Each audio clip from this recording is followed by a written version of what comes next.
여러분, 지난 시간에 이어서 6주차 강의 2강을 시작하도록 하겠습니다. 이 조직 경영과 리더십에 관한 그 강의 방향에 관해서 여러분 설명드린다 했죠. 지난 시간에 이 중간고사 전까지 8주, 7주에서 8주까지는 경영에 관한 내용을 설명을 하고, 그 다음 중간고사 이후는 리더십에 관한 내용을 설명을 드린다, 이렇게 말씀을 드렸습니다. 자, 조직 경영이라고 이렇게 표현을 해두었는데, 이 경영이 뭐 조직 경영 같은 말입니다. 여러분, 경영의 핵심은 기업이라 이렇게 얘기를 했죠. 자, 그 다음에 그러니까 경영학의 중요한 연구 대상은 기업과 경영에 있고, 여러분 이 중에 뭐 행정학 하는 사람이 있을지 모르겠습니다만, 행정학은 어떠세요? 기업이 아니라 국가나 지방자치단체 같은 이런 그 관료 조직들을 얘기하는 거죠. 기업과 그 국가 지방자치단체와 같은 관료 조직은 이 추구하는 목표가 약간 다르죠. 기업은 제일 중요하게 생각하는 게 뭐겠습니까? 이익이다, 그죠? 이익이다. 물론 사회적 기업처럼 그 사회적인 약자들의 고용이라든지 이 자본주의 부정적인 측면을 보완하는 이런 활동을 하는 기업들도 있습니다만, 대다수의 기업들의 중요한 목표는 이익이죠. 국가나 지방자치단체의 중요한 목표는 뭐겠습니까? 국민의 생명과 재산을 지키고 이 서비스를 제공하는 것이다. 서비스, 그죠? 여러분, 이번 그 코로나19의 팬데믹 대유행 그 사태에서도 보시다시피 우리나라가 공공의료 시스템이 잘 되어 있기 때문에 이 사망자가 미국이나 중국, 이탈리아, 프랑스, 영국과 같은 이런 나라들보다는 대단히 적은 숫자의 사망자만 나온 거죠. 그래서 이런 것들이 우리나라가 그동안 공공의료 시스템, 전 국민에게 의료보험을 적용하고 공공의료 시스템이 잘 되어 있다 하는 것을 단적으로 보여준 그 사례라고 할 수 있습니다. 자, 이 지난 시간에 이어서 이 경영이 발전한 데는 두 가지 큰 흐름이 있다. 하나는 이 미국 경영학이 있고, 또 다른 하나는 독일 경영학이 있다. 그죠? 이 독일 경영학은 어디에서 발전했겠습니까? 여러분, 장사하는 데서 발전했어요. 상업학에서 발전했어요. 유럽에서는 15세기와 18세기까지 주로 중상주의는 국가가 무역이나 이런 장사에 대단히 지원을 해주는 거죠. 국가가. 그래서 프랑스, 영국, 네덜란드, 스페인, 포르투갈 같은 이런 나라들이 아메리카, 아프리카, 그다음 인도 같은 데 식민지를 개척하면서 그 식민지에서 많은 자원들을 수탈해서 본국으로 가져가고, 또 자기 본국에 생산하는 것들을 아주 비싼 값으로 파는 이런 것들이 그 18세기까지 주로 일어났는데, 18세기까지 일어난 그때가 중상주의 그 시기였습니다. 그러니까 독일 경영학도 이 상업학, 무역이나 장사에 초점을 맞춘 데서 발전해왔다. 독일 경영의 역사는 이 1675년 프랑스 사람 사바리라는 사람이 이탈리아에 가서, 이탈리아는 여러분 로마 제국의 그 뿌리가 이탈리아죠. 이탈리아 사람들은 지금도 미국에 여러분 많이 가 있는데, 영화 봤죠? 마피아의 영화의 주인공 이탈리아에서 시칠리 사람들 아닙니까? 그죠? 이탈리아가 세계에서, 그러니까 이탈리아에 또 이 중국, 이탈리아 밀라노나 패션 이런 그 업체들이 많은데, 거기 중국에서 온 그 노동자들, 사업가들이 많이 있죠. 그러니까 이탈리아와 중국은 대단히 또 오래전 역사적으로 교류를 하고 있습니다만, 이탈리아 사람인 프랑스 사람인 사바리라는 사람이 이탈리아에 가서 장사를 했는데, 자기 성공한 경험을 책으로 지어낸 것이 완전한 상인이라는 제목의 책입니다. 이 책이 1675년에 출판되어서 독일로 전파되고 독일에서 많은 학자들이 이 책의 영향을 받아서 상업에 관한 많은 책들을 저술해내기 시작했다. 그게 유럽의 그 경영학의 뿌리가 된 것입니다. 그래서 상업학, 그 다음에 이게 사경제학, 사라는 게 뭡니까? 여러분, 그 국가 아닌 개인, 기업 이런 걸 말하는 거죠. 사경제학, 국민경제학, 사경제학, 이게 서로 대립되는 측면이 있습니다만 이런 걸 통해서 이제 경영경제학으로 발전한 독일 경영의 역사가 있고, 그다음 미국은 여러분 프레드릭 윈슬로 테일러에서 보였습니다만 1911년에 과학적 관리의 원리가 출간되어서 이걸 미국 경영관리론의 시작으로 본다. 미국은 1860년 61년부터 64년까지 남북전쟁이 일어났죠. 남북전쟁. 여러분, 남북전쟁의 그 여러 가지 영화들, 남부의 유명한 리 장군, 이런 얘기도 있고, 그죠? 이 텍사스라든지 이쪽, 알라바마라든지 이런 데 남쪽은 농장들이 많아서 흑인 노예들을 많이 필요로 했고, 북쪽, 저쪽 뉴욕이라든지 이 동부 지역은 뭡니까? 공장들이 많아서 이렇게 자유로운 노동자들이 필요했죠. 그래서 남북전쟁이 발발했는데, 남북전쟁 이후에 많은 그 노동자들이 공장으로 간 이 노동자들은 글도 잘 모르고, 그죠? 그런 상태니까 그 미국의 그 기계 기사들이 이 공장의 효율성을 높이는 게 대단히 중요하다 하는 능률 정진 운동을 벌이게 됩니다. 이것이 과학적 관리론으로 발전하게 되었다 하는 것을 프레드릭 윈슬로 테일러 설명할 때 여러분 말씀을 드렸습니다만, 그래서 미국은 2차 대전 이후에 세계를 지배하는, 세계의 가장 큰 영향력을 행사하는 초강대국이 되었습니다. 초강대국, 그죠? 초강대국이 되었다. 그래서 지금 미국이 이 경제적, 군사적으로 이 세계에 큰 영향을 미치고 있기 때문에 이 미국 경영학이 중심이 되고, 이것이 그 많은 나라의 그 정부 관리 학자들에게 또 영향을 미치고 있습니다. 이 사실을 여러분 잘 알고 계시겠죠. 자, 그래서 이런 내용들을 우리가 지난 그 5주 동안에 쭉 설명을 드리고, 또 조직과 경영에 관한 그 기초적인 내용들을 설명을 드렸습니다. 자, 그러면 우리나라는 조직과 경영에 관한 이런 내용들이 역사적으로 없었나? 그런 건 아니죠. 우리나라도 보부상들이라든지 이런 장사하는 사람들이 있고, 그러니까 영국에 있는 조그마한 공장들처럼 가공업 수준의 이런 여러 가지 농기구를 만든다든지, 여러분 담배대를 만든다든지 옷감을 짠다든지 하는 이런 가공업 수준의 공장들도 있었겠죠. 그래서 본격적으로 우리나라 공장이 만들어지게 된 것은 1910년 한일 합방 이후에 일본이 우리나라를 지배하면서 많은 공장들이 생기기 시작했죠. 그래서 조선방직, 경성방직 같은 이런 방직 회사들이 있었고요. 그 다음에 인천에 있는 이런 무기 군수공장들도 그때 생겨나기 시작했고요. 또 우리 지금 풍기에는 뭡니까? 여러분, 인견이 유명하죠? 인견. 지금은 풍기 인견이 과거의 영광을 다시 되찾고 있습니다만, 60년대, 70년대만 해도 일제시대에도 풍기에 인견 공장이 있었다고 합니다. 많은 직공들이 있듯이, 그죠?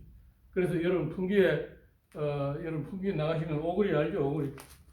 오거리에 나가면 거기에 점심 때 풍기 인경 공장에 있던 여자 이 노동자들이 점심을 먹으러 많이 쏟아져 나왔다 하는 이런 그 얘기들을 나이 든 분들이 하고 있습니다. 그 인경 공장들, 그죠? 공장들 이런 것들이 있었다. 그래서 이런 공장들이 있다는 것은 뭐겠습니까? 관리의 문제가 중요하다는 얘기죠. 관리 문제가 중요하다. 그래서 관리를 잘 함으로 해서 이익을 많이 낼 수 있고, 또 이익을 많이 내면 그 이익을 낸 걸 가지고 뭘 하겠습니까? 경영자가 자기 주머니에 넣기도 하지만 구성원들을 위해서 월급도 올려주고 휴가도 더 주고 여러 가지 복리후생 시설도 개선하고 이렇게 할 수 있겠죠. 이렇게 할 수 있단 말이에요. 그런 그 관리에 대한 그 내용들이 우리나라에 있었다. 그래서 아마 저와 같은 우리 한국의 경영학자들이 한국에 맞는 그 경영, 이 경영은 그 나라의 문화적인 풍토하고 관련이 있겠죠. 우리 한국식 경영을 미국에 가서 적용하려면 힘들겠죠. 우리 동남아나 이런 데 중국에 우리 그 한국인 경영자들이 가서 공장을 설립하고 이렇게 하면 거기에서 제일 먼저 배우는 말들이 뭐라고 합니까? 빨리 이런 말을 배운다. 그죠? 그 다음 우리나라 또 이 관리자들 욕을 또 하니까, 그죠? 욕하는 이런 것들 또 배운다. 그래서 이런 그 문화적인 차이, 열대지방이나 이런 데에 있는 사는 사람들은 어떻습니까? 낮잠 자는 시간도 있다든지 이렇게 좀 우리보다는 행동이 느리다든지 이런 것들이 있겠죠. 그래서 그런 것들이 또 관리에도 영향을 미친다 하는 것을 알 수 있습니다. 자, 여러분 경영의 이제 과학적 관리론 테일러의 내용들을 여러분 보셨을 테고, 또 경영이 역사적으로 발전하면서 중요하게 등장하는 이론 중에 하나가 미국에서 등장하는 인간관계론입니다.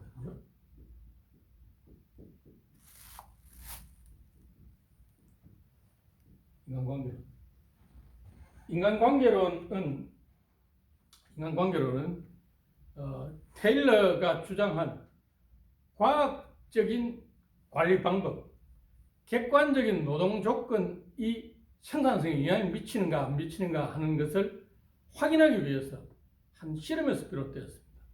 이 실험을 미국의 아메리칸 텔레폰 앤 텔레그래프의 AT&T, 아메리칸 텔레폰 앤 텔레그래프, 우리나라로 말하면 뭐 한국통신 같은 이런 회사죠. 미국 통신회사인데, 통신회사의 웨스턴 일렉트릭 호송 공장에서 한 실험이 바로 인간관계론을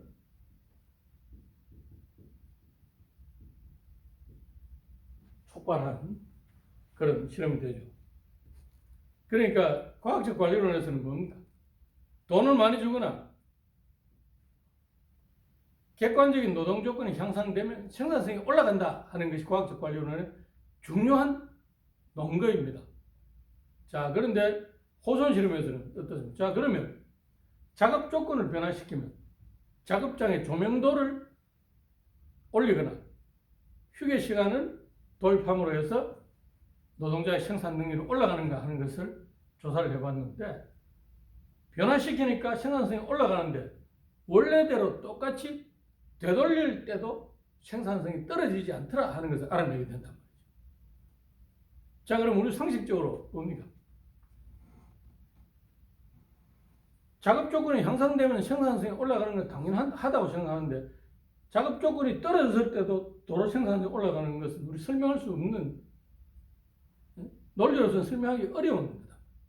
그래서 이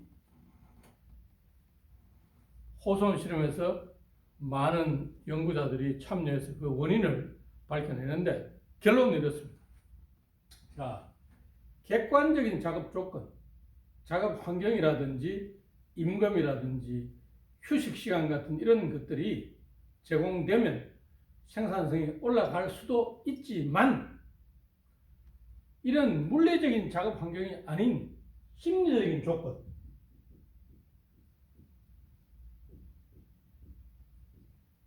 조건, 감정이겠죠, 여러분, 그죠? 감정, 동료와의 관계, 이런 요소들도 생산성에 영향을 미치는 중요한 요인이 된다 하는 것을 알아낸 것이 바로 인간관계론이다. 여러분도 그렇죠? 여러분 시험 공부하거나 할 때 마음 맞는 친구하고 같이 공부하면 어떻습니까? 더 참 공부 잘 된다. 그래서 별로 사이가 안 좋은 친구가 옆에서 내한테 자꾸 말 붙이거나 이렇게 하면 뭡니까? 신경이 쓰여서 공부 잘 안 된다. 이게 심리적인 조건이 있는 거예요. 그죠? 자, 그게 이제 인간관계론입니다. 인간관계론. 자, 그러나 인간관계론은 이런 그 심리적인 조건을 발견했다는 데는 긍정적인 면이 있지만 우리가 여러분 직장에 다니는 가장 기본적인 목적은 뭡니까? 뭐 때문에 직장 다닙니까? 돈 벌려고 다니죠, 여러분. 그죠? 돈 벌려고 다니죠. 그래서 이런 가장 기본적인 조건이 충족된 다음에 인간관계가 중요하다 하는 것을 우리가 이해해야 된다. 이런 내용이 그 인간관계론에서 설명을 하는 내용입니다. 자, 그 다음에 프랑스에서 이 발전된 페열이 주장하는 일반 관리론이 있습니다. 여러분, 일반 관리론은 들어보셨나요?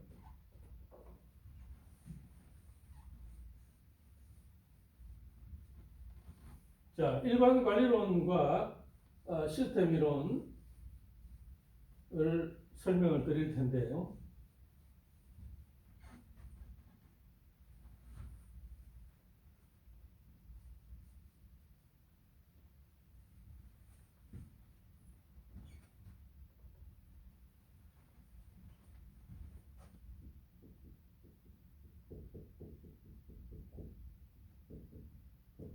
일반 관리론과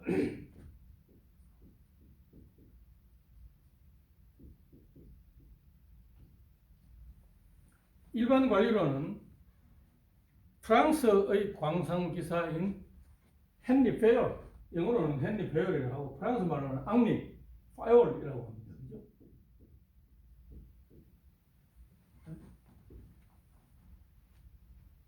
주장한 이론인데 일반 관리론은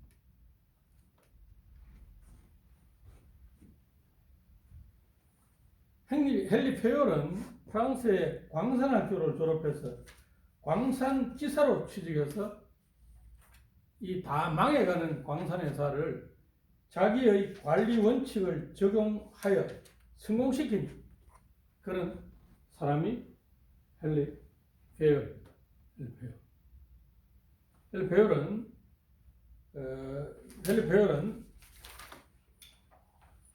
기업은 6가지 중요한 활동이 있다.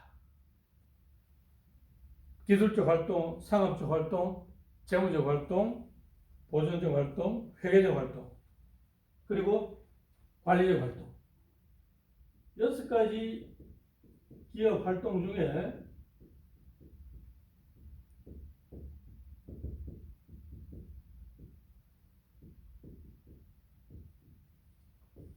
관리적 활동이 어떻다는 얘기입니다. 가장 중요하다 이렇게 주어요. 관리 활동. 그래서 이 관리 활동을 잘함으로 해서 기업은 성공할 수 있다 이렇게 주장합니다. 페열이 주장한 관리 활동은 경영 관리에서 주장한 큰 3가지 계획화, 조직화, 통제 이런 것과 아주 같은 내용이죠.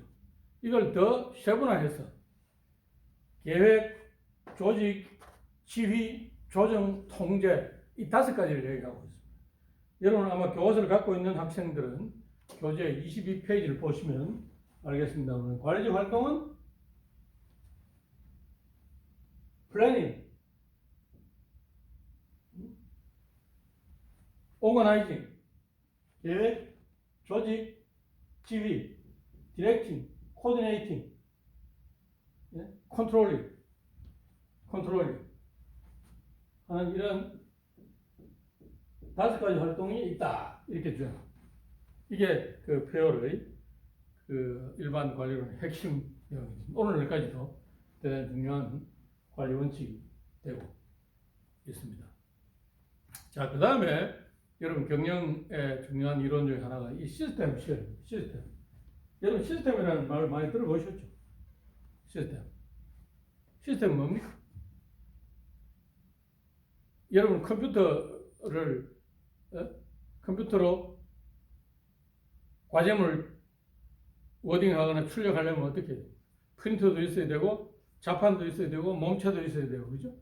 이런 것들이 서로 다 연결되어 있죠. 시스템은 서로 연관된 부분들의 전체를 얘기한다. 태양계, 여러분 태양계 아시죠?